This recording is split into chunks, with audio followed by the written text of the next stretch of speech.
سڵاو بەڕێزان هەموولایەکتان خۆش هاتن هیوادارم باش بن ئەگەر دەنگەی دێ دەنگەی چۆنە دەنگی باشە هیوادارم دەنگەی باش بێ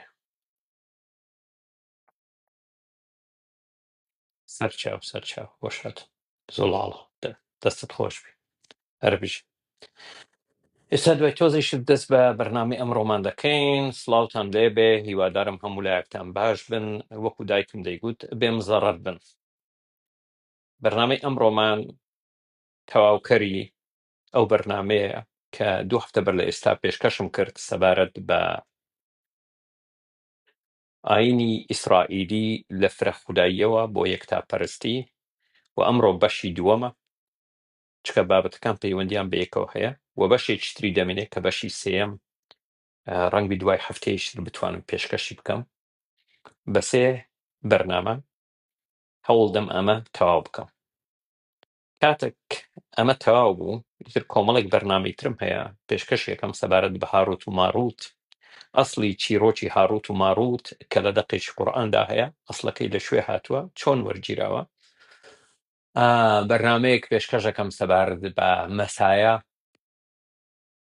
مەسیح کە ئەسڵی بابەتەکە لەکوێیە و زۆر شت ڕوون دەبێتەوە هەوڵدەم کۆمەڵێک بەرنامەی لەو بابەتە بەڕاستی پێشکەش بکەم خۆتان دەزانم من تااقەتم چوو لەوەی کەوا ئاماژە بە دەقێکی قورئان بکەم وەکو دەڵێ وإذ تقول للذي أنعم الله عليه وأنعمت عليه فامسك عليك زوجك واتق الله وتخفي باب دوارم وإذ تقول للذي أنعم الله عليه وأنعمت عليه أمسك عليك زوجك واتق الله وتخفي في نفسك ما الله مبديه وتخشى الناس والله أحق أن تخشاه فلما قضى زيد منها وطرا زوجناكها لكي لا يكون على المؤمنين حرج في أزواج أدعيائهم وكان أمر الله مفعولا تيجيشتي تعقتي أشتال من أما تيجيشتي واتە ئەی محەممەد کاتێک بەو پیاوەت گوت کە خودا چاکەی پێی بەخشیوە و تۆ چاکەت پێی بەخشیوە دەست بەشنەکەتەوە بگرە و لە خودا بترسە لە کاتێکدا ئەی محەممەد تۆ ئەو قسەیەت کرد شتێکت لە دڵی خۆت شارد بۆوە کە خودا کەشفی دەکا تۆ لە خەڵک دەترسەی لە کاتێکدا ئەڵڵا شایستەترە لێی بترسێ هەر کاتێک زەید خۆی بەتاڵ کردەوە لە زەینەب ئەوە مۆڵەتمان بە تۆدا زەینەب بکەی بەژنی خۆت ئەمە چییە بە ئەو شتانەمان کرا و کۆتایی هات و تەواو بوو تەواو ئەگەیشتی چۆن ئەو بابەتی ئەوڕۆکە دەینە سەری بابەتی شەیتان چکە بابەتێکی بەڕاستی گرنگە لە بیدایەت بابین بەڕێزان هەموولایەکتان خۆش هاتن بۆ ئەو بەرنامەیە هیوادارم هەموولایەکتان باش بن سەلامەت بن ئەم بەرنامەیە تەواوکەری ئەو بەرنامەی پێشووترە کە 2 هەفتە بەر لە ئێستا پێشکەشم کرد لە ژێرناوی ئاینی ئیسرائیلی یا ئاینی یەهودی لە فرەخوداییەوە بۆ یەکتاپەرستی دەکرێت بەو بەرنامەی پێشوو بووترێ بەرنامەی ژمارە 1 و ئەمەش بەرنامەی ژمارە 2 و بەدوای ئەوە بەرنامەیەکی تر دێ بەرنامەی ژمارە 3 هەوڵ دەدەین بابەتی یەکتاپەرستی و شەیتان کۆتایی پێبینێ بابەتی ئەمڕۆ دێنە سەر ئەو بابەتە ئەویش ئەوەیە شەیتان هەروەکو خۆتان دەزانن لەناو ئاینە ئیبراهیمیەکان لە تەک خودا یەکێکە لە گرنگترین و ناودارترین کارەکتەر لە ئاینە ئیبراهیمیەکان لە ڕاستیدا ئاینی ئیبراهیمی بوونی نابێ بەبێ بوونی شەیتان ئەگەر شەیتان لە ئاینی ئیبراهیمی بسێنیتەوە ئاینێک بە ناوی ئاینی ئیبراهیمی بوونی نامینێ نە یەهودی بوونی دەمینێ نە مەسیحی بوونی دەمینێ نە ئیسلام بوونی دەمینێ لەبەرەوە شەیتان ناودارە گرنگە ناسراوە بە ئەندازەی خودا لەو ئاینانە بەبێ شەیتان ئەو ئاینانە بوونیان نابێت لە ڕاستیدا بەبێ شەیتان ئەو سێ ئاینە وەکو تڕی ژێر گۆمیان لێدێ وەکو تڕی ژێر گۆمیان لێدێ پوچەڵ دەبنەوە بەتاڵ دەبنەوە تەواوی عەقیدەکەیان هەڵدەوەشێتەوە ئەمە ڕاستیەکە وەکو لە ئەمڕۆدا ئاماژەی پێ دەکەین ئەگەر لە شوێن کەوتووی ئەم ئاینانە پرسیارێک بکەیت شەیتان چێە؟ پێشک و گومان یەهودیەک دەڵێت شەیتان فرشتەیەکە لە فرشتەکانی خوددا، یا لە ڕاستیدا شەیتان فرشتەیەکە لە دەستەی ڕاوێژکاری خوددا و فرشتەیەکە لەژێر فەرمانی خوددایە، ملکەچی خوددایە و ئیشوکاری تایبەتی ئەم فرشتەیە بریتیە لە تاقیکردنەوەی بەندەکان و هەروەها مەرگ. لە هەر یەهودێک پرسیار بکە پێت ناڵێ شەیتان فرشتەیەکی دژ بە خوددایە، نەخێر، دەڵێ فرشتەیەکی ملکەچ و پابەن بەخوایە و لە دەستەی ڕاوێژکاری خوددایە، بە فەرمانی خوددا دەچێ بەندەکان تاقی دەکاتەوە. شەیتان فرشتەیەکی هەڵگەڕاوە نییە، دژ بەخوا نییە. و ئەگەر لە مەسیحیەک پرسیار بکەی شەیتان چێیە یا ئیبلیس، ئەویش بێ شک و گومان وەڵام دەداتەوە، دەڵێت شەیتان سەرۆکی فرشتە کەوتووەکانە، تڕۆکراوەکان، ئەوانی لە بەهەشت بەرکراون، سەرۆکی ئەم جیهانەیە، ئەم جیهانە تاریکە و باوکی درۆزنانە. ئەمە تێڕوانینی مەسیحیەکانە، ئەویش لە ڕێگەی تەفسیر و تەئویلی دەقێک کە لە سفری ئشعیا هاتووە، لەگەڵ ئەوەش دەقەکە ئاماژە بە پادشای بابل دەکا، بەڵام لێکدانەوە و تەفسیر و تەئویلی مەسیحیەکان ئەوەیە کە شەیتان فرشتەیەکی کەوتووە لە ئاسمان دەرکراوە، سەرۆشی ئەم جیهانەیە، وەروەها باوکی درۆزنەکانە. دەبرەوە موسڵمان کاتێک درۆ دەکەن دڵتان خۆش نەبی، ها کاتێک درۆ دەکەی شەیتان باوکتە. وەروە کاتێک لە موسڵمانێک پرسیارەکەی شەیتان چێە، دەڵێ شەیتان جنۆکەیەکە، یەکێک بوو لە جنۆکە خوداپەرستەکان، بەهۆی خوداپەرستی زۆرەوە خوددا بردبیە ئاسمان، لە بەهەشت دەژیا، بەڵام دواتر دەرکرا بەهۆی ئەوەی لوودبەرز بوو و فەرمانی خودای شکاند، چونکە کڕنۆشی بۆ ئادەم نەبر. و لە ئێستادا شەیتان مرۆڤ گومڕا دەکا و لە ڕێگای ڕاست واتە سیرات المستەقیم دووری دەخاتەوە. ئەمە تێڕوانی ئەم سێ ئاینەیە سەبارەت بە شەیتان. شەیتان وەک ناو کارەکتەر زۆر درەنگ هاتۆتە ناو ئاینە ئیبراهیمیەکانەوە. لە سەرەتا شەیتان بوونی نەبووە. ئەگەر بگەڕێنەوە بۆ ئاینی ئیسرائیلی، ئاینی گەلی عبری، دەبینین کارەکتەرێک بە ناوی شەیتان بوونی نەبووە، زۆر درەنگتر دێتە ناو ئاینی یەهودەوە. دواتر ئەوەی دێتە ناو ئاینی یەهودەوە بە تەواوی جیایە لەوەی ئەو شەیتانەی کە لە پەرتووشی پیرۆزی مەسیحی ئاماژەی پێکراوە. و هەمان شەیتان ئەوی لە ئیسلامدا هەیە تا ڕادەیەک جیاوازە لەوەی کەوا لە مەسیحی هەیە. لەبەرەوە شەیتان وەک ناو و وەک کارەکتەر زۆر درەنگ هاتۆتە ناو ئاینە ئیبراهیمیەکانەوە. شەیتان وەک کارەکتەرێکی بە تەواوی شەڕانگێز و خراپەکار و دژ بەخوا لە هیچ شوێنێکی پەرتووکی پیرۆزی یەهودی کە ناوی تەناخە و لە 24 پەرتوک پێک هاتووە بوونی نییە. جارێکتر ئەمە زۆر گرنگە، زۆر گرنگە. شەیتان وەک کارەکتەرێک، شەیتان وەک کارەکتەرێکی بە تەواوی شەڕانگێز دژ بەخوا لە هیچ دەقێکی پەرتووکی پیرۆزی یەهودی کە پێی دەوترێت تەناخ 24 پەرتوکە بوونی نییە. لە ڕاستیدا لە سێ پەرتوک شەیتان ئاماژەی پێکراوە، ئەش شەیتان تا شەیتان، تەنها لەسەر سێ پەرتوک لەو 24 پەرتوکە، و لەو سێ پەرتوکە شەیتان فرشتەیەکی ملکەچی خوایە و لە دەستەی ڕاوێژکاری خوددایە. خوددا فەرمانی پێدەکا بڕۆ قوتبەدین و عەبدولڵەتیفی سەلەفی و حاجی کاروانم بۆ تاقی بکەوە بگەڕێەوە. یعنی فرشتەیەک نییە کە دژ بەخوا بێ، یا بوونەوەرێک نییە کە دژ بەخوا بێ، بەڵکو ملکەچی خوایە، بە فەرمانی خوددا دەچێ بەندەکان تاقی دەکاتەوە، دواتریش ئاماژەی پێ دەکەین. لەبەر ئەوە ئەگەر کەسێک گوتی لە تەناقی یەهودی لە 24 پەرتووکی یەهودی شەیتان بوونی هەیە، بڵێ ئەو شەیتانە نییە کە تۆ دەیناسی، بەڵکو لەوێ فرشتەیەکە لە دەستەی ڕاوێژکاری خوددایە و ملکەچی خوددایە، بە فەرمانی خوددا دەچێ بەندەکان تاقی دەکاتەوە. مسلمانان جوێن مەدەن چکە باسی پەرتووکی ئێوە ناکەم. چەمکی شەیطان وەک پێداویستێکی لاهوتی لەگەڵ سەرهەڵدانی یەکتاپەرستی و بزڵبت لە دوای سەبی بابلی دێتە ناو ئاینی یەهودیەوە. هەروەکو گوتم لە سەرەتا شەیطان بوونی نەبووە، چونکە ئاینی یەهودی لە سەرەتا فرەخودایی بووە.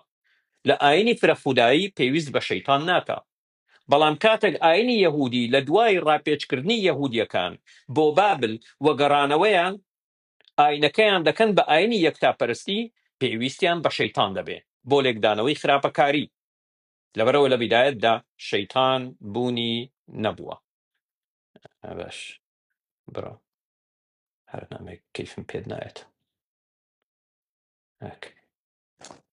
باش واتە شەیطان لە سەردەمی ئیمپراتۆریەتی ئەخمینی کە 550 ساڵ پێش زاین دەست پێ دەکا دێتە ناو توڕاسی یەهودیەوە.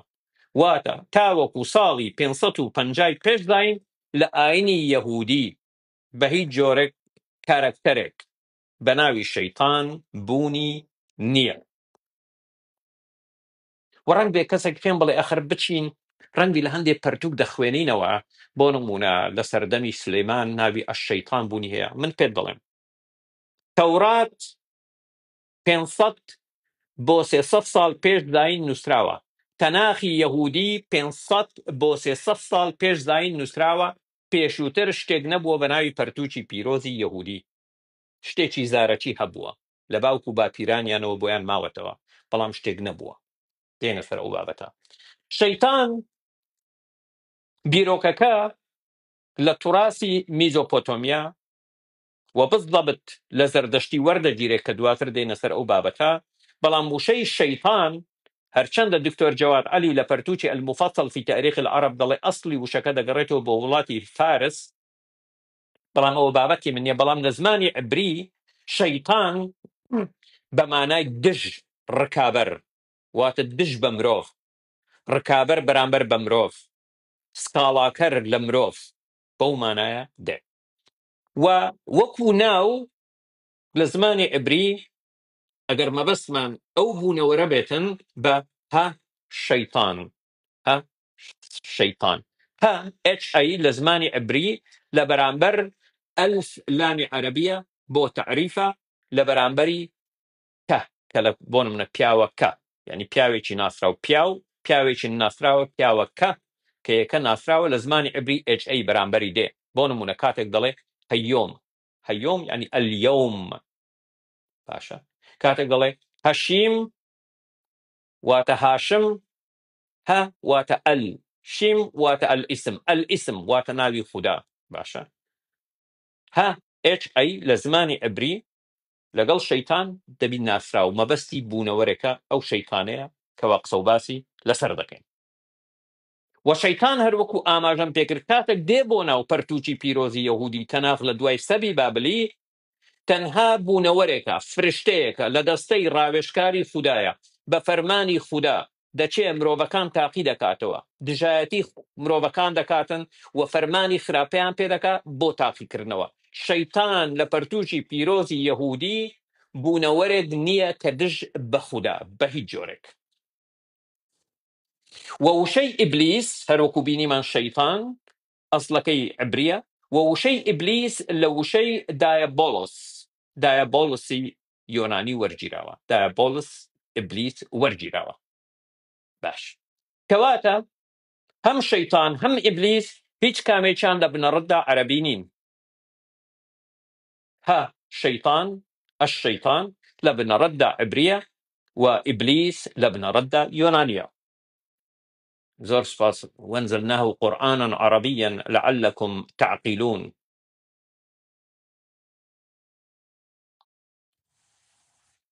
گەلک عەرەبیە، گەلەکی عەرەبیە. شەڕانگێزی و خراپەکاری لە ڕاستیدا شەڕ، خراپەکاری، شەڕانگێزی بەقەت دێرینی مرۆڤ دێرینە. لەگەڵ سەرهەڵدانی مرۆڤ، پەرەسەندنی مرۆڤ و عەقڵ و ئیدراک و تێگەیشتن باشە لە بەرامبەر بە خراپەبوونی هەبووە تاریکی لە بەرامبەر بە ڕووناچی حکمت لە بەرامبەر بە جەهل سەر هەڵدەدا واتە شەڕانگێزی و خراپەکاریش بەقەد دێرینی مرۆڤ دێرینە مرۆڤ بەردەوام ڕوبەڕووی ڕووداوی سروشتی بۆتەوە وەک لافاو بوومە لەرزە بورکان زەوی ڕووچوون و هەروەها ڕوبەڕووی جەنگ ڕاوڕوود فەرهودی دەستدرێژی نەخۆشی وشکە ساڵی برسەتی و مەرگ بۆتەوە و هەروەها هەندێک خراپەکاری دەستی مرۆڤ وەکو کوشتن دزی بۆتەوە لێرەدا کاتێک مرۆڤی کۆن ئاینی داهێناوە یا سیستەمی ئاینی داهێناوە یا داڕشتووە هەوڵی داوە بوونی خراپە وە شەڕانگێزی یا شەڕ واتە خراپە بە شێوەیەکی گشتی لێکدانەوەی بۆ بکا و معقولیەتی پێبدا لە سیستەمی ئاینی لەو سیستەمە ئاینی کە دایهێناوە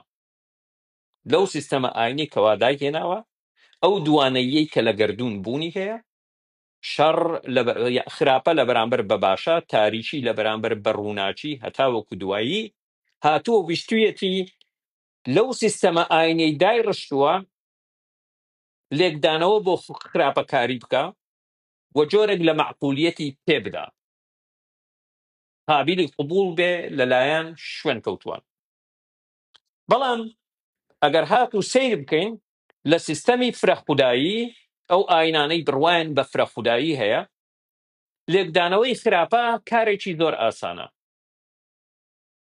هەندێک لە خوداکان خوێڕین چی بکەین هەندێک لە خوداکان محتەرەمن هەندێک لە خوداکان باشن هەندێک لە خوداکان خراپە بە باشە دەکەن هەندێک لە خوداکان دادپەروەرن هەندێک لە خوداکان خراپن لەبەر ئەوە دەکرێت زۆر بە ئاسانی ئەمە هەرز بکرێ وەلێک بدرێتەوە لە سیستەمی فرەخودایی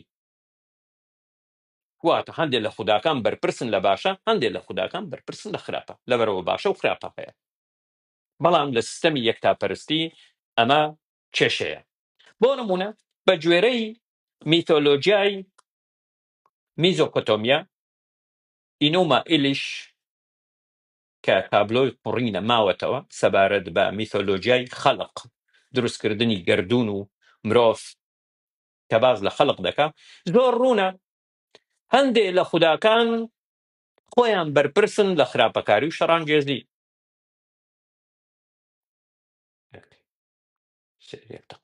ئەوانە باند بکەم چکە ئەدبینم دانە ناوە بەڕاستی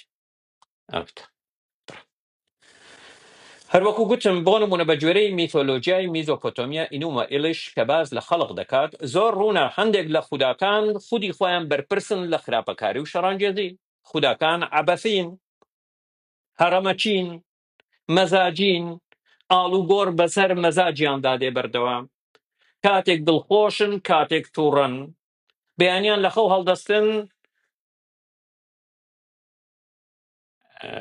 تووڕە و توندن دەڵێ سماقیان خواردیە ئێواران تۆزە کێمن و ئارام دەبنەوە وە فەوزەوین لە هەمان کاتدا وە مرۆڤیان وەک کۆیلا بۆ کۆیلایەتی خوڵقاندووە بۆ ئەوەی بە خوداکان هەڵ بدەن و قوربانیان بۆ بکەن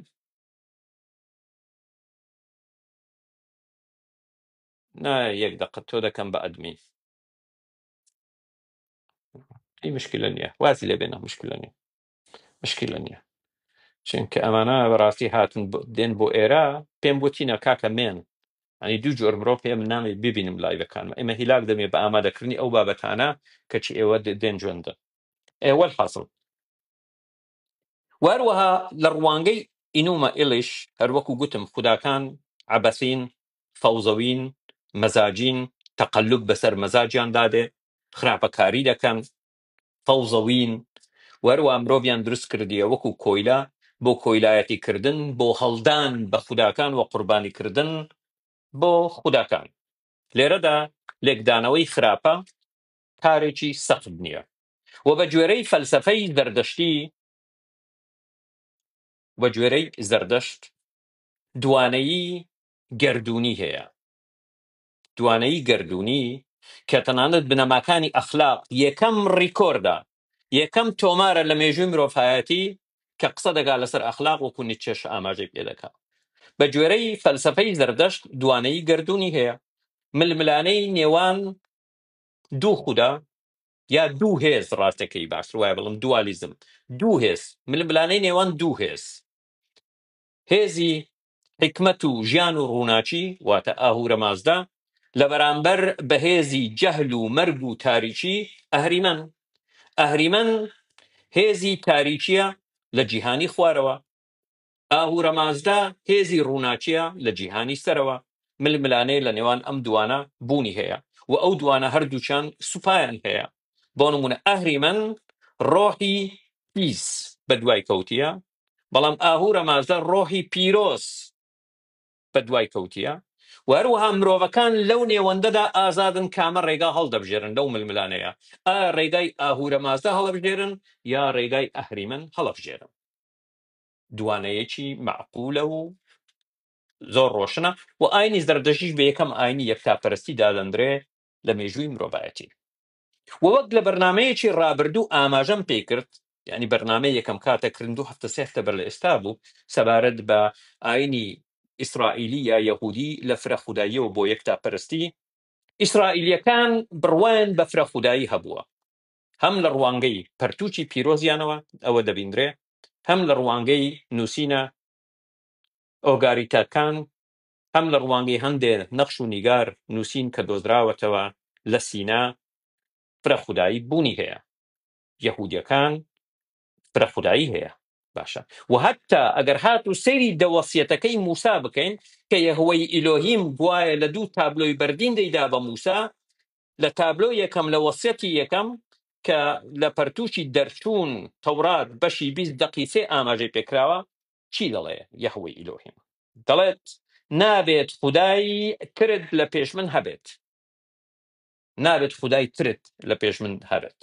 واتە خودای تر بوونیان هەیە، بەڵام ئەی بەنی ئیسرائیل بۆ تۆ نییە جگە لە من هیچ خودای تر بپەرستی. واتە خوداکان زۆرن، خودای تر بوونیان هەیە، بەڵام ئەی بەنی ئیسرائیل تۆ دەبی من هەڵبژێری یەهوەی ئیلۆهیم، تەنها من بپەرستی، لەگەڵەوەش داندنەی بەبوونی خودای تر، بەڵام نابی خودای تر بپەرستی، کە من خودای نەتەوەی گەلی ئیسرائیل. و ئەمە پێی گوتراوە یەهویزم. یەهویزم واتە تۆ بڕوات بەبوونی کۆمەڵێک خودا هەیە، وەکو بەعل، ئەشیرە، ئیل، کۆمەڵێکی تر، خودای شەمش، خودای یارە، مانگ، ئەوانە کۆمەڵێک خودان، تۆ داندنەی بەبوونی ئەم خودایانە، بەڵام لەسەر گەلی ئیسرائیل هەیە تەنها چی بپەرستێتن؟ یەهوەی ئیلۆهیم بپەرستێ. یەهویزم ئەوە وەکو ڕۆژنامە ڕۆژهەڵات ناسان داوێت لێنە یەهویزم. بۆ من دەقێکمان هەیە لە پەرتووکی زەبورەکان بەشی 82 دەڵێت، جێبگرن زەبورەکان، لە پەرتووکی زەبورەکان بەشی 82 هاتووە دەڵێت ئیلۆهیم لە کۆڕی خوداوەندەکان ڕاوەستا، لە نێو خوداوەندەکان دادوەری دەکات، و ئیلۆهیم پێیان دەڵێت هەتاکەی بە ناڕەوایی دادوەری دەکەن، لایەنگری بەدکاران دەکەن، بەرگری لە لاواز و هەتیوان بکەن، دادی هەژار و کڵۆڵان بدەن، فریای لاواز و نەداران بکەون، لە دەست بەدکاران دەربازیان کەن. هەروەکو ئەم دەقە زۆر ڕۆشنە، یەهوەی ئیلۆهیم دەچی لەناو کۆڕی خوداکان ڕادەوەستێ لە قەسر و قسووری ئاسمان. ئیلۆهیم دەچێ لۆمەی خوداکانی تر دەکا، دڵێ تاکەی ئێوە بە ناڕەوایی حکم دەکەن، بڕیار دەدەن، نادات پەروەری دەکەن. تێگەیشتی؟ لێرەدا ئیلۆهیم دەست بەسەر عەرشدا دەگرێت. ثم استوى على العرش الرحمن على العرش استوى. ڕەحمان دەستی بەسەر عەرشەکەدا گرت. باش دەبینن فرەخودایی بوونی هەیە. جا ئەگەر کاتێک دەی بۆ تەفسیری مەسیحیەکان دەڵێن خوداوەندەکان لێرە بەمانای فرشتەیە، نانە بەمانای فرشتە نیە، ئەوە تەفسیر و تەویلی ئێوەیە، تەناف زۆر ئاشکرایە سەبارەت بەوە. هەروەکو گوتم ڕوونە یەهوەی ئیلۆهیم خودای نەتەوەی ئیسرائیلیەکان خودایەکی دادپەروەرە بەرامبەر بەگەلی ئیسرائیل و فەرمان بە باشە دەکە. بەڵام لە هەمان کاتدا خودای تر هەن کە بە خراپ حکم دەکەن و بڕیار دەدەن و نادادپەروەرن و لایەنگری لە بەدکاران و خراپەکاران دەکەن. لەبەرەوە لێکدانەوەی خراپە باشە، ئەو دوانەیە شتێکی زۆر ئاسایی بوو، لێکدانەوەکەی زۆر بەسیتە. ئێمە گەلی ئیسرائیلین، خدای ئێمە کەوا یەحوەیە خدایەکی باشە، لەگەڵمان لەتیفە، جەمیلە، باشە، چاکە، بەڵام خدای تر هەیە توێڕین خراپەکاریمان بەرامبەر دەکەن. ئەو لێکدانەوەی زۆر معقول بوو، شتێکی تەبیعی بوو. هەروەکو گوتم لەبەرەوە بۆ ئیسرائیلیەکان لە ڕوانگەی فرە خوداییەوە لێکدانەوەی خراپەکاری کێشەیەک نەبووە. و فرە خودایی کاتێک ئاینی فرە خودایی وەک ئاینی یەکتاپەرستی نییە. ئاینی فرە خودایی ئاسانترە بۆ بڕوادارانی کارەسات لێک بدەنەوە و لەگەڵیدا ڕابێت. زۆر ئاسان. کاکە خودایەکەیە بەرپرسە لە بوومە لەرزە، خودایەکەیە بەرپرسە لە هەورە ترشقە، خودایەکەیە بەرپرسە لە نازانم چی لێکدانەوەی کارەساتەکان شتێکی زۆر ئاسان بوو و تەبیعی بووە. بەڵام دواتر ئیسرائیلیەکان کاتێک تووشی کێشە دەبن و مەملەکەتەکەیان لە دوای سولێمان دوولەت دەبێت، چونکە مەملەکەتی یەهودی لەن سێ پاشای یەکەمەوە مەملەکەتێکی یەکگرتوو بووە. اینجا داود دێتن، شاول داود، اینجا سلێمانی کوڕی مەملەکەتی یەهودی یەک مەملەکەتی یەکگرتوو بووە. لە دوای سلێمان مەملەکەتی یەهود دوولەت دەبێت بۆ مەملەکەتی باکوور کە پێدەوترێ ئیسرائیل، مەملەکەتی باشوور کە پێدەوترێ یەهودا. یەهودیەکان ڕوبەڕووی کێشەیەکی عەقیدەیی گەورە دەبنەوە. دەڵێن ئەگەر یەهوەی خودای نەتەوەیی ئێمە بێت، بۆچی تووشی کارەسات لە دوای کارەسات دەبین؟ هۆکاری ئەو کارەساتانە چێە؟ ئایا یەهوەی خودی خۆیەتی یا چۆنە؟ لێرەدا دوو پاشای ئیسرائیلی دێن، ئی مەملەکەتی باشوور یەهودا دێن و دەیانەوێت ریفۆرم لە ئاینی ئیسرائیلی بکەن. پاشای یەکەمیان ناوی حزقیا دەبی، لە ساڵی 715 بۆ 686 پێش زاین حکمی کردووە و ئەوی تریان بە ناوی یۆشیا لە 641 بۆ 609 پێش زاین حکمی کردیە. هەوڵ دەدەن ئاینی ئیسرائیلەکان ریفۆرم بکەن، چونکە تا ئەو کات ئیسرائیلەکان فرە خوداییان پەرستووە، مایزال بەردەوام بووینە لە فرە خودایی، پەرستگایان بۆ خوداوەندی جیا دروست کردیە. دەیانەوێت ریفۆرم بکەن.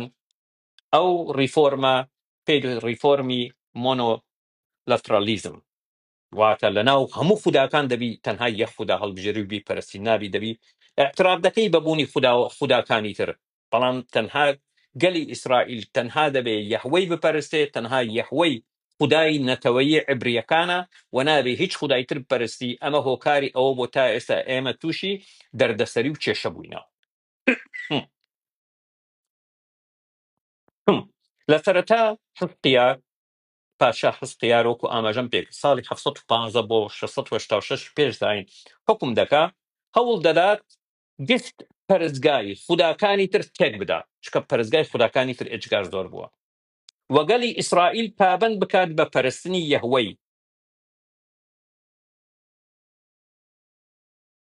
واتە گەڕانەوە بۆ تەورات پەرتووکی دوا وتار ژمارە 12 دەقی 2-5 وەک هاتووە و دەڵێت هەموو ئەو شوێنانە بە تەواوی تێک دەدەن کە تیایاندا نەتەوەکانی تر خودای تر دەپەرستن، لەسەر چیا سەرکەشەکان، لەسەر گردەکان، لە ژێر درەختە سەوزەکان، قوربانگاکانیشیان تێک دەدەن، بەردە تەرخانکراوەکانیشان دەشێنن، ستونە ئەشێراکانیان بە ئاگر دەسوتێنن، پەیکەرەکانی خوداوەندەکانیان دەبڕنەوە و لەو شوێنانەدا ناویان دەسڕنەوە. واتە نابی پەرزگایترتان هەبیهی خودایتر ئاساییە ئاعتراف بکەیت، دام بنەی کە خودایتر بوونی هەیە، بەڵام تۆ نابی خوداکانی تر بپەرستی، تەنها دەبی یەهوەی بپەرستی، تەنها دەبی پەرزگات هەبێ بۆ یەهوەی، نابی پەرزگات هەبێ بۆ خوداوەندی تر. هەروەک گوتم تا ئەو کات سەردەمی حزقیا بەنی ئیسرائیل بڕوان بە فرە خودایی هەبووە و و خدای تریشیان پەرستووە. وەک لە پەرتووکی دادوەران سەفر القوضات بەشی 2:13 هاتووە دەڵێت ئیسرائیلیەکان پشت دەکەنە یەهوەی و بەعل و ئەشیرە دەپەرستن. بزانە واتە خوداوەندی تریان پەرستووە، وەکو ئاماژەم پێکرد ئەوە لە پەرتووکی دادوەران. باشە،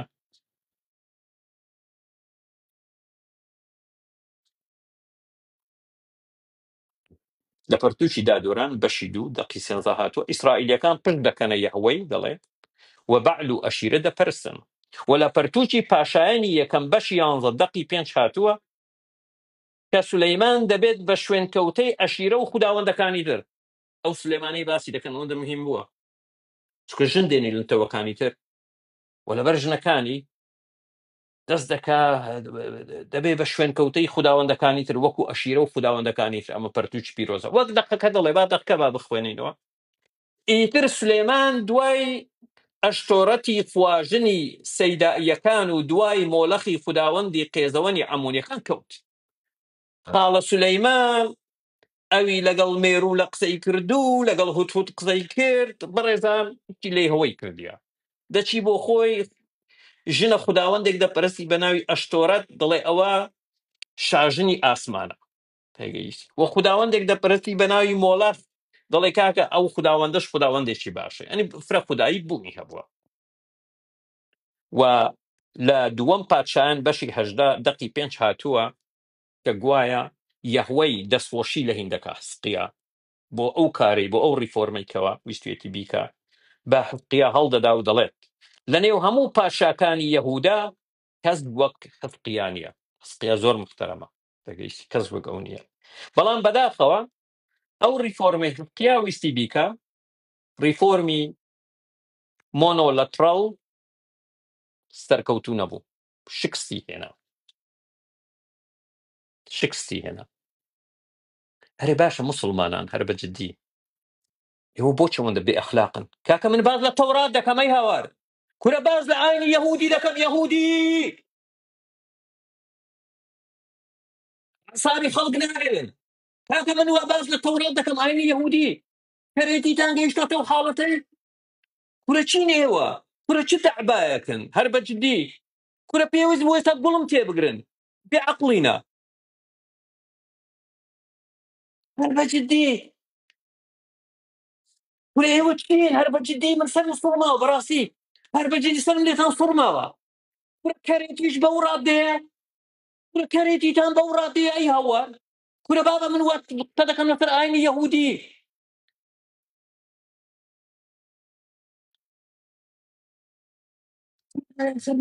یعنی بەڕاستی لە عەقڵ دەرچوو لە لۆجیک دەرچووە هەر بەجددی زۆر کەرە.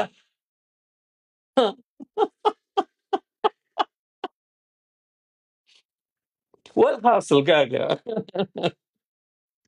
هەستیا لە قەناعەت هێنان بەگەلی ئیسرائیل کە لە ناو هەموو خوداوەندەکان تەنها یەهوەی بپەرستن فەشەل دێنێ و سەرکەوتوو نابێت. تێگەیشتی چۆنە؟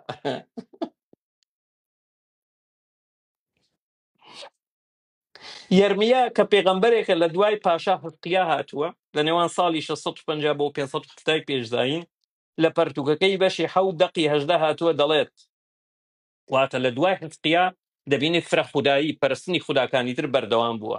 دەڵێت منداڵان دار کۆ دەکەنەوە و باوکان ئاگر دەکەنەوە و ژنان هەویر دەشێلن بۆ ئەوەی کولێرە بە ڕوونی کۆیە ناببورن، ڕوونی کۆی تدانیا، بۆ ئەوەی کولێرە بۆ شاژنی ئاسمان دروست بکەن، شەرابی پێشکەشکرا و بۆ خوداکانی دیکە پێشکەش بکەن. واتە ژنانی گەلی ئیسرائیل دەڵێ پیاوەکان مناڵان دار کۆ دەکەنەوە، باوکان ئاگر دەکەنەوە، ژنەکان هەویر دەشێلن و کولێرە دروست دەکەن، کولێرەیان پێشکەش کردێ بە ژنی خوددا لە ئاسمان، شاژنی ئاسمان شتیرە پێشکەشیان کردێەوە. دەبینی بەردەوام بووە خوددا. دوای حزقیا یوشیا دێت دەبێت بە پاشای مەملەکەتی یەهودا، مەملەکەتی باشوور، چکە مەملەکەتی باکوور دەڕوخێ پێشتر لایەن ئاشوریەکانەوە. لەنێوان 641 بۆ 609 پێشداین یوشیا دەیە. لە دووەم پادشایان بەشی 22:3 هاتووە. یوشیا تەمەنی 14 ساڵ دەبی دەبێت بە پادشا. لە 18مین ساڵی پادشایەتیەکەی خەریکی نۆژنکردنەوەی پەرستگای یەکەمی یەهودی دەبی کە بە پەرستگای سلێمان ناسراوە، هەیکەل. لە کاتی نۆژەنکردنەوە سەرۆکی کاهین بە ناوی حلقیە پەرتووکی تەورات دەدۆزێتەوە. پەرتووکی تەورات لە کاتی نۆژەنکردنەوە دەدۆزێتەوە. کاتێک پەرتووکەکە بۆ پاشای یوشیا دەخوێنرێتەوە، یەخەی خۆی دادەدڕێ. یەخەی خۆی یەخەدراندن لە تڕاسی یەهودی واتە کفرێکی گەورە، بمانەی کفری گەورەی یەخەدراندن. باشە؟ یوشیا کاتێک پەرتووکی تەوراتی بۆ دەخوێنرێتەوە، یەخەی خۆی دادەدڕێ.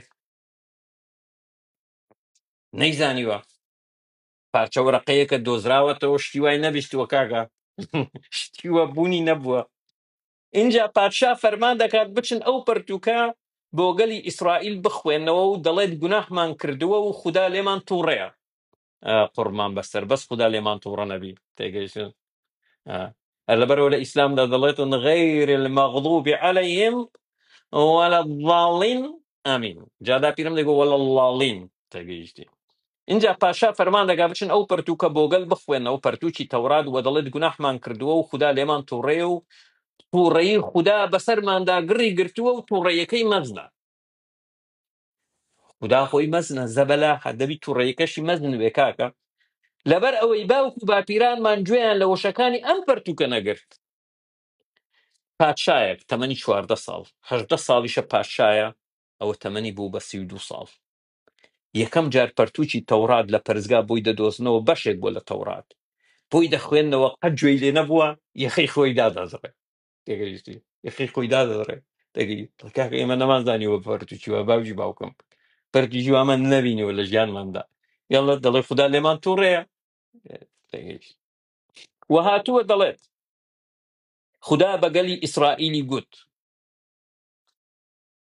من وا بەڵا بەسەر ئەم شوێنە و دانیشتوانەکەی دەهێنم، لەبەر ئەوەی واسان لێم هێنا و بخورتان بۆ خوداکانی دیکە سووتان. بزانە خوددا پەرستی خوداکانی تر بەردەوام بووە. خوددا دوای ئەوە پێشتر خەوت بوو، ئاگای لەوە نەبوو. کاتێک پەرتوکەیان دۆزیانەوە گوتیان دەبی بە دوای ئەو پەرتوکە بکەوین، خوددا هێشتا تووڕەیە کاکە. دەڵێتن بە یوشیا دەڵێت تۆ ڕزگارت دەبێ و دەچی پەیوەست دەبی بە باوک و باپیرانتەوە، بەڵام من بەڵا بەسەر ئەم شوێنە، واتە بەسەر مەملەکەتی یەهودا دێنم و دانیشتوانەکەی، لەبەر ئەوەی واستان لێم هێنا و بخورتان بۆ خوداکانی تر سووتان.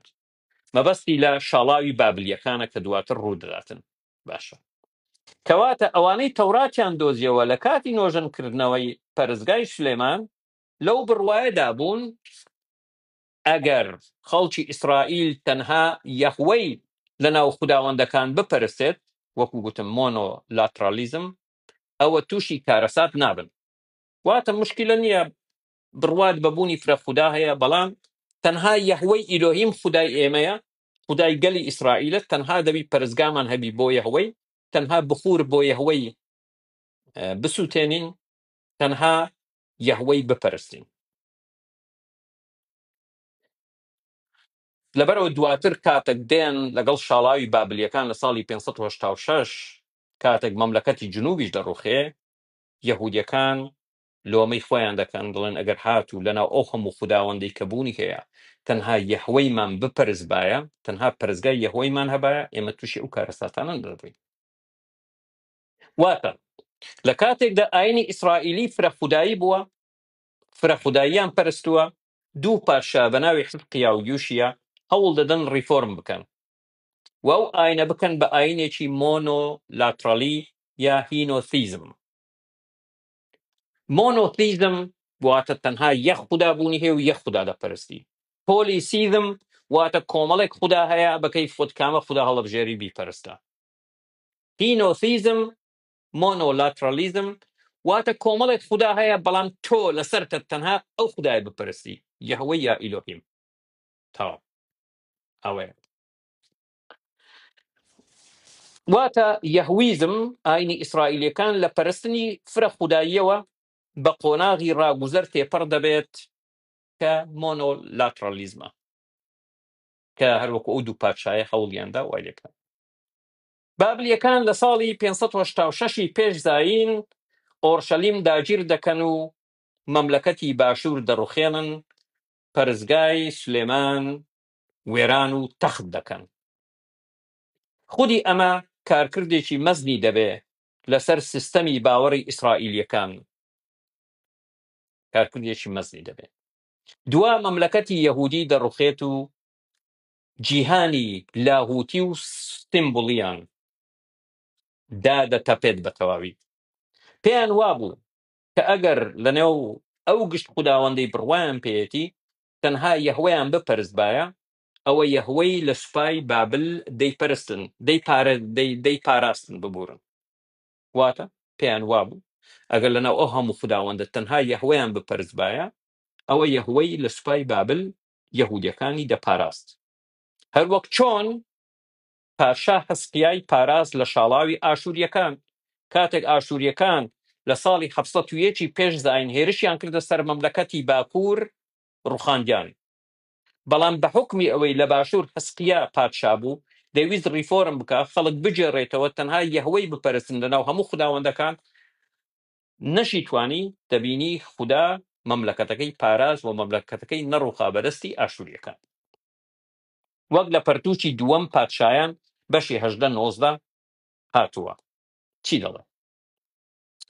کاتێک سەنحاریب لەگەڵ ئاشوریەکان ئابلوقەی مەملەکەتی باشوور دەدەن ئۆرشەلیم، هەسقیا نوێژ و نیزا دەکات لەناو پەرستگای سولەیمان، دەپاڕێتەوە و لە یەهوەی دەپاڕێتەوە کە یەهوەی بیپارێزێت خودی خۆی و مەملەکەتەکەی و خەڵکی ئیسرائیل لە سەنحاریب و سوپاکەی. خوددا فرشتەیەک دەنێرێت و بە معجزەیەک 185,000 سەربازی سەنحاریب دەکوژێت. و ئەمە لە قورئاندا سوورەتی فیلە بەڕێزان.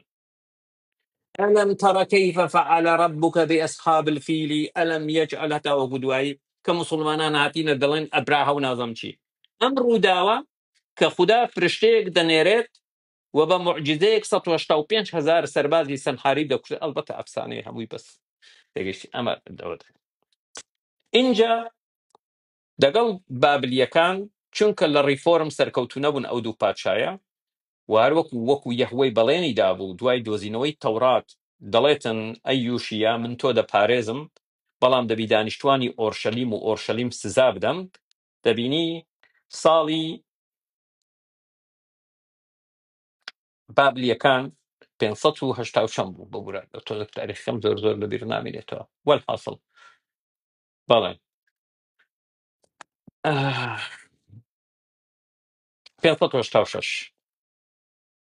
586 بابلیەکان هێرش دەکەنە سەر مەملەکەتی جنوب، مەملەکەتی باشوور دەیڕوخێنە و یەهودیەکان ڕاپێکی بابل دەکەن و پەرستگای یەکەم کە پەرستگای سولێمانە دەیڕوخێنن، دەیسووتێنن، تێشیدن.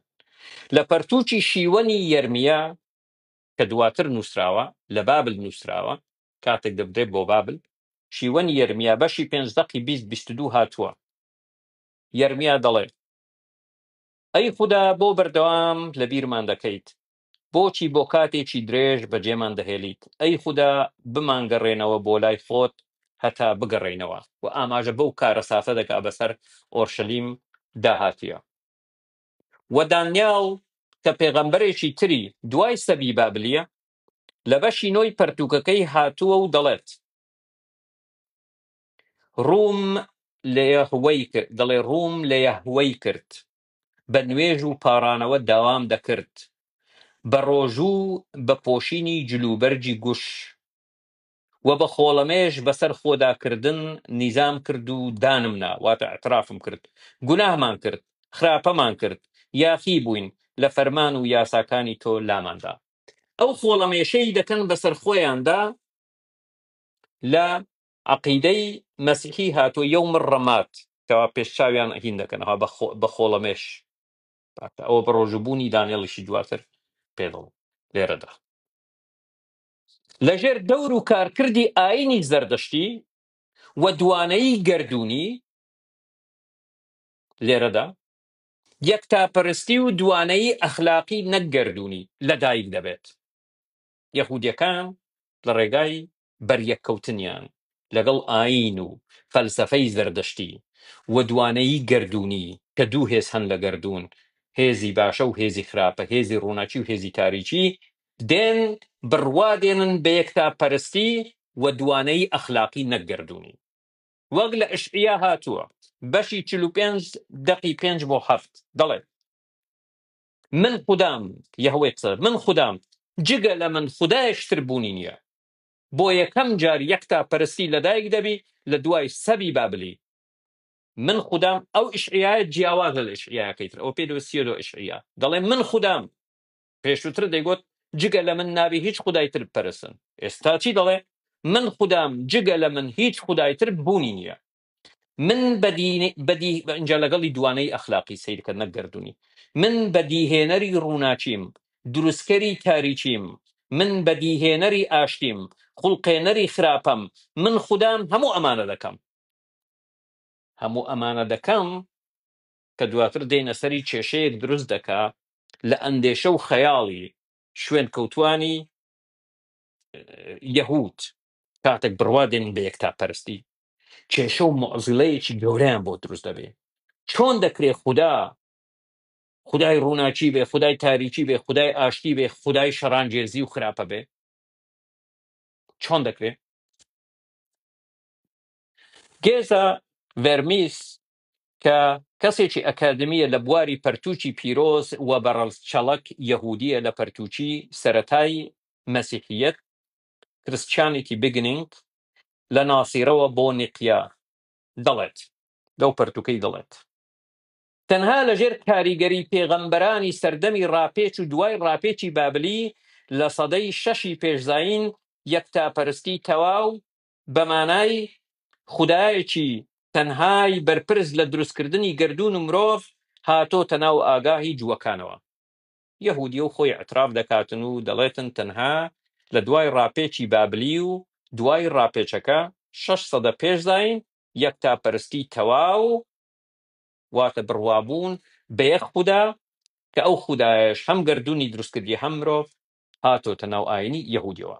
لەوەی ئاماژەم پێکرد ڕوونە کە هیچ هێزێکی دژ بە یەهوەی جگە لە خوداوەندی دیکە لە ئاینی ئیسرائیلی تاوەکو سەبی بابلی بوونی نەبووە و شەیتانیش بە تەواوی غایبە.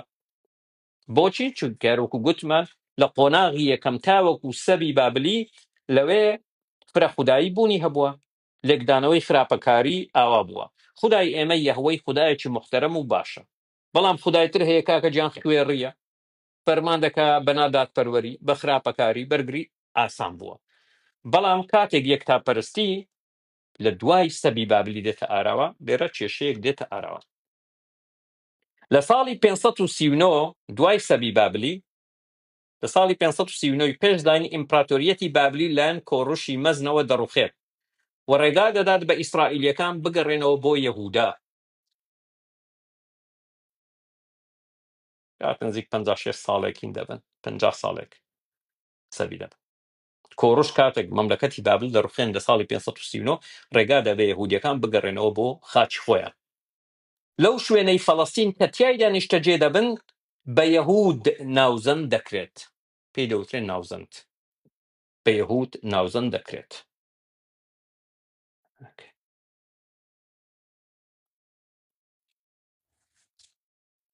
واتە بەر لە سەبی بابلی گەلی عبری بە ئیسرائیلی ناسراو بوون. لە دوای سەبی بابلی وەگەڕانەوەیان بۆ ئیسرائیل بە ناوی یەهود دەناسرێن. مسلمانان لە من فێرە ئەوە بن، فێر بن ئێستاکە هیچ کەسێکتان ئەوە نازانیتن ئاماژەش پێ نەکراوە. گەلی عبری بەر لە سەبی بابلی بە ئیسرائیلی ناسراون، لە دوای سەبی بابلی بە یەهود ناسراون. باش، ئەگەر سەیری دەقەکانی قورئان بکەیت، وشەی یەهود تەنها لە سوڕەتەکانی مەدینە هاتووە، لە سوڕەتەکانی مەککە بوونی نییە. لە ڕاستیدا سوڕەتەکانی مەککە ئاماژە بە ئیسرائیل دەکات، بەنی ئیسرائیل بەنی ئیسرائیل بەنی ئیسرائیل بەنی ئیسرائیل. و لە ڕوانگەی قورئانەوە بەنی ئیسرائیل مسلمان بوون. بەڵام لە دوای سەبی بابلی قورئان بە یەهود ئاماژەیان پێدەکا و بە مسلمان دایان نانێ. باش لەم فێر بن کاکە، کاکە گوێن بەدەن، کاکە دووشت لە ئێمە فێرە بن. کاکە قسەکانیمان هەمووشی تەواو نەبی یەک دوو قسەی ڕاستی تێدایە فێر دەبن لە ئێمە فێرە عەقڵ دەبن کاکە بڕوا بکە لە مەلا فێرە عەقڵ نابن باش کاتێک دەگەڕێنەوە بۆ فەڵەستین جووەکان بە تەواوی دەبن بە یەکتا پەرست و تەنها یەهوەی دەپەرستن وە خوداکانی تر ڕەت دەکەنەوە و پراکتیزەی ئاینەکەیان دەکەن بە پابەندبوونیان بەو سونەتانەی لەلایەن باوک و باپیرانەوە واتە توراس بە توراس بۆیان ماوەتەوە وەکو خەتەنە ڕەچاوی ڕۆژی شەممە ساباف ڕەچاوی خواردنی هەڵاڵ هەتا وەکو دوایی خۆ دوورگرتن لە گۆشتی بەراز و کۆمەڵێک لەو شتانە وەروە یارمەتی دەدرێن لایەن ئیمپراتۆریەتی ئەخمینی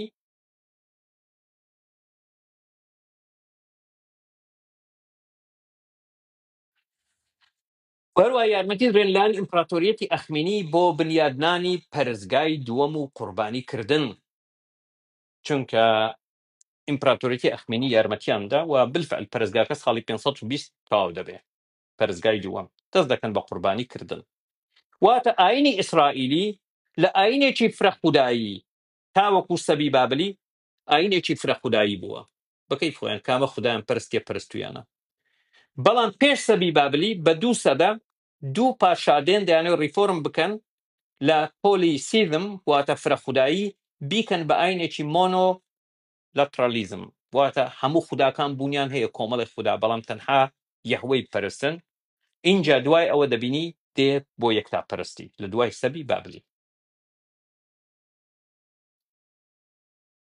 و ئەم یەکتا پەرستیە لە ساڵی 539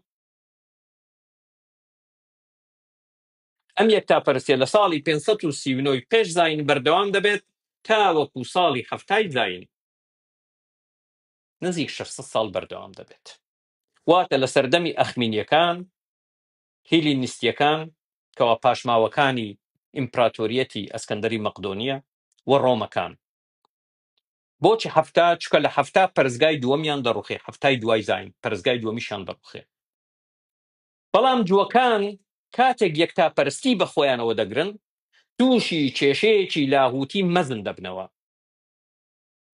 کاتێک دەبن بە ئاینێکی یەکتا پەرست تەنها یەک خودابوونی هەیە و خودای تربوونی نییە تووشی کێشەیەکی لاهوتی گەورە دەبنەوە معزیلەی شەڕ خراپەکاری ئەگەر تەنها یەک خودابوونی هەیە و خدا میهرەبانە چۆن دەکرێت خدایەکی ئەرحەم الراحمین الرەحمان الرەحیم هۆکاری خراپە بێت ئەی خراپە لەکوێ هاتیە ئەمە پرسیارێکی لاوتیە و لێکدانەوە چییە بۆ کارەسات و برسەتی و وشکە ساڵی و نەخۆشی و کوشتار و هەتاوەکو دوایی هەموو ئەو خراپیانەی کەوا دەیناسین هۆکار چییە چونکە گەڕانەوەی خراپە بۆ خوددا سەختە لەلایەن باوەڕداوەرانەوە ئێستا بۆنم بە موسڵمانیش بڵێ خوددا خراپە دەڵێ نەخێر بە هەر کەسێک بڵێ خوددا خراپە دەڵێ نەخێر گەڕانەوەی خراپە بۆ خوددا لە ئاینی یەکتا پەرستی شوێن کەوتوانی ناتوانن هەرسی بکەن ناتوانن هەزمی بکەن خوددا ناکرێ خراپ بێت باشە لێرەدا بیرۆکەی شەیطان کە لە ئەهریمەنی زەردەشتی وەریدەگرن و دوانەیی ئەخلاقی کە لە دوانەیی گەردوونی وەریدەگرن دەیهێنن بۆ ناو ئاینەکەیان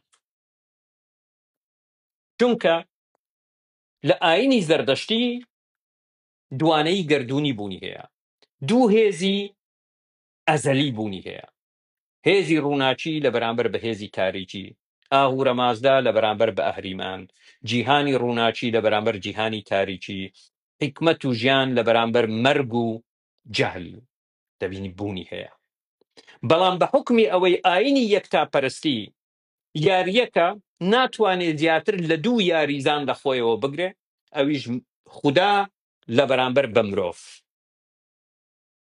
خوددا لە بەرامبەر بە خوددا هێزیشتر نییە وەکو خوددا لە بەرامبەر بە مرۆڤ شوێن کەوتوانی پێویستیان بەوە هەیە لێکدانەوە بۆ خراپەکاری بکەن بۆ کێشەی خراپە بکەن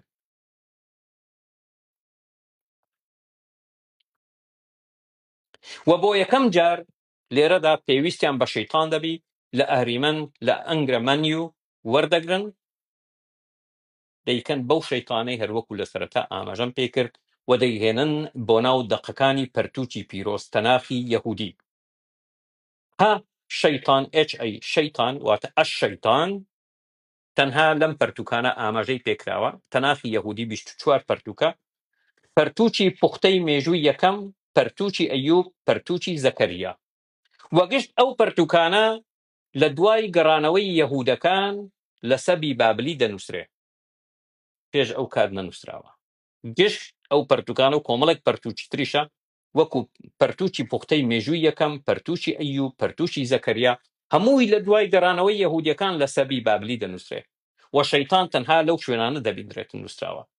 وەگشت ئەم پەرتوکانە لە دوای گەڕانەوەی جووەکان لە بابلیەوە بۆ فەڵەستین دەنووسرێ، وەک ئاماژەم پێ کرد. لێرەدا دێن و هەروەکو پێشتر ئاماژەم پێ کرد، شەیطان لەم پەرتوکانە بە هیچ جۆرێک پرشتەیەک بوونەوەرێکی دژ بە خوددا نیە، بەڵکو ئەندامێکی دەستەی ڕاوێژکاری خوددایە، بە فەرمانی خوددا دەچێ بەندەکان تاقی دەکاتەوە. و بۆ هەروەکو گوتم بۆ چارەسەری کێشەی شەڕ و خراپە، پیاوانی ئاینی یەهودی چەندەها جۆر لە تێڕوانینی لاهوتی دەهێنە ئاراوە بۆ پاکردنەوەی خوددا لە شەڕ و خراپە. هەریەکی بە فەلسەفەیەک دێ بۆ پاکردنەوەی خوددا لە شەڕ و خراپە. ڕێگا چارەکان ئێستا لێرەدا ئاماژەی پێ دەکەین. شەیطان وەک هۆکاری خراپە. شەیطان وەک هۆکاری خراپە.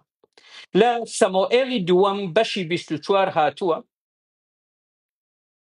دەقیەک چی دەڵێ؟ ئەمە پێشووتر کاتێک تەنها شەیطان بوونی نەبووە، پێش ئەوەی شەیطان بێتە ئاراوە تەنها خوددا بوونی هەبووە. چی دەڵێت؟ تووڕەیی ئیلۆهیم لە ئیسرائیل جۆشا و داودی لێ هاندان و فەرمووی بڕۆن سەرژمێری ئیسرائیل بکەن. واتە یەهوەی ئیلۆهیم لە ئیسرائیل تووڕە بووە، تووڕەیەکەی جۆشاوە و داودی مەلیک پادشای لێ هانداون، گوتی بڕۆ سەرژمێری ئیسرائیل بکە. ڕوونە خوددا خۆی فەرمان بە داود دەکا کە سەرژمێری مەملەکەتەکەی بکات و داود ئەو کارە دەکا. اینجا خوددا لە داود تووڕە دەبێ و دەڵێ بۆچی سەرژمێری گەلی ئیسرائیلت کرد؟ پرە دەڵێ بابە خوایە خۆت فەرمانت پێم کرد کاکە. کاکە دەڵێ فەرم و بڕۆ سەرژمێری ئیسرائیل بکە. کاکە من چوم سەرژمێری ئیسرائیلم کرد. خوددا دەڵێتن داود بۆچی سەرژمێری گەلی ئیسرائیلت کرد؟ بەڕاستی ئەم گەلێکی تووڕەم.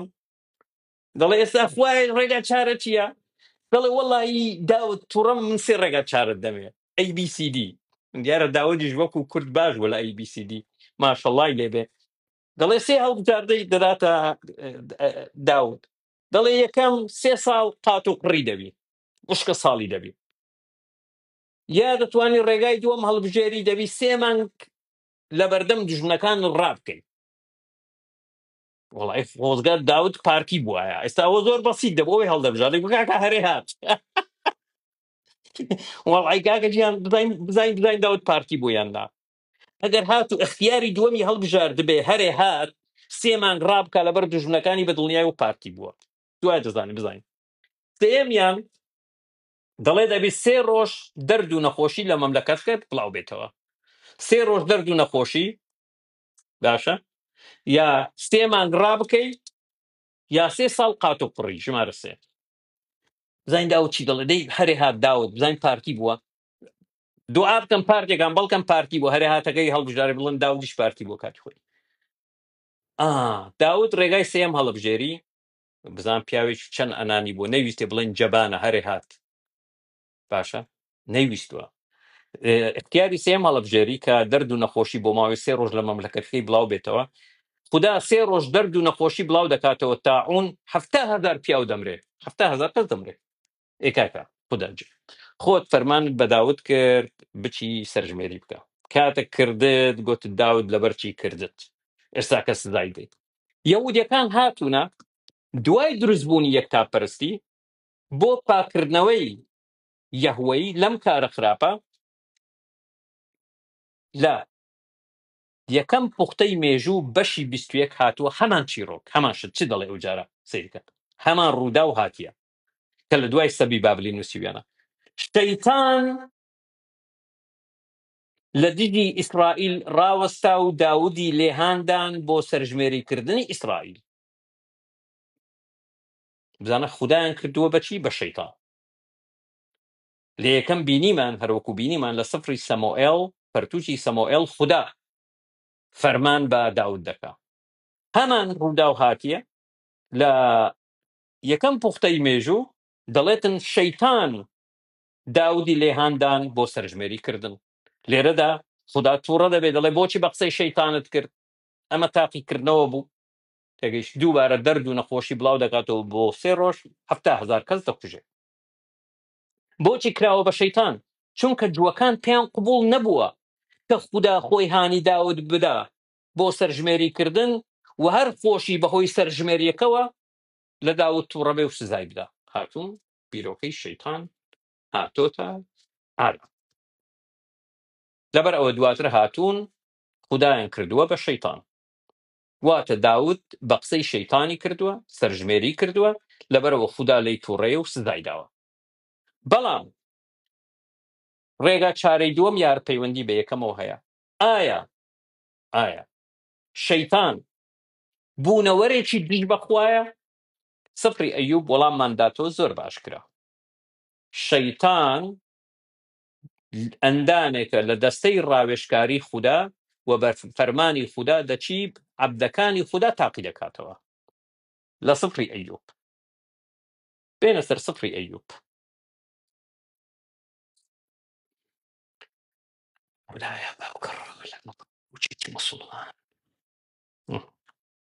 لسفري داود خدا دانشتيا لمجلسكي بداود خلددا طلع داود عبدێکی باشە و منی هەمیشە لەبیرە و سوپاسم دەکا و سوپاس گوزارە و نازانم چی و لە کتوپڕێکدا شەیتان دێتە مەجلیسەکەی.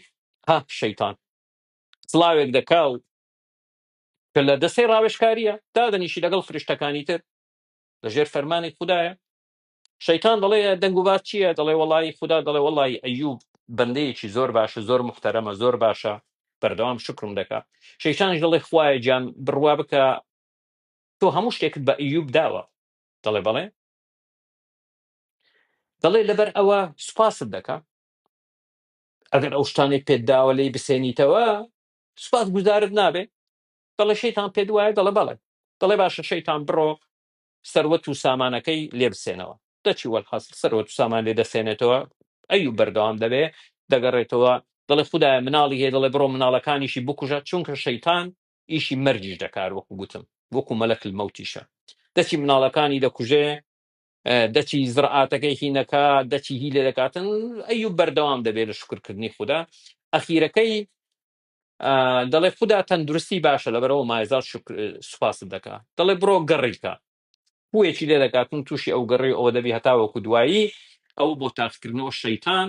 لێرەدا دەبینی فرشتەیەکە لە دەستەی ڕاوێژکاری خوددا دژی خوددا نییە، بەڵکو خوددا دەینێرێ بۆ تاقیکردنەوەی بەندەکانی. ئەمە بە کورتی مختصری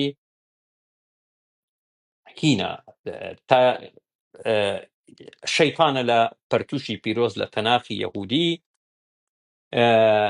لە بەرنامەی داهاتوو چکەوە زۆری خان بەڕاستی دێنە سەر تەواوکردنی بەشی سێیەم قسە و باسی لەسەر دەکەین. لە دوای بۆ نمونە لە سەردەمی دواتر، بۆ نمونە لە سەردەمی ئەسکەندەری مەقدۆنی و ئیماراتەکانی ئەسکەندەری مەقدۆنی و لە سەردەمی ڕۆمەکان تاوەکو چی لێ دێ اینجا دواتر شەیتان لە ناو ئاینی مەسیحی و دواتر دێن بۆ ناو ئاینی ئیسلام. بەڵام لە کۆتاییدا دەمەوێ وتەی ئەو ڕۆژهەڵات ناسە فەڕەنسیەتان بۆ بخوێنمەوە. ڕۆژهەڵات ناسی فەڕەنسی فرانسوا دیلاکڕووە کە لە سەدەی هەژدەم ژیاوە. پەرتووکی زەفەرنامە لە فارسیەوە وەردەجێڕێ بۆ زمانی فەڕەنسی. لە پێشەچی ئەم پەرتووکە دەڵێت هەر کەسێک ژیاننامەی زەردەشت و عەقیدە و پەرتووکە پیرۆزەکەی بخوێنێتەوە دەبینێت کە ئاینە ئیبراهیمیەکان لە دروستکردنی موسا و عیسا و محەممەد نین، بە ئەندازەی ئەوەی لە دروستکردنی زەردەشتن. کارکردی زەردەشت زۆر ڕوونە و کارکردی زەردەشت کەمتر نییە لە کارکردی موسا و عیسا و محەممەد لەسەر ئاینەکەیان ئەوەی ئەم سێ کەسە یا ئەم سێ ئاینە لە دەردەشتیان بردووە ببرنەوە تۆزەکەین بوو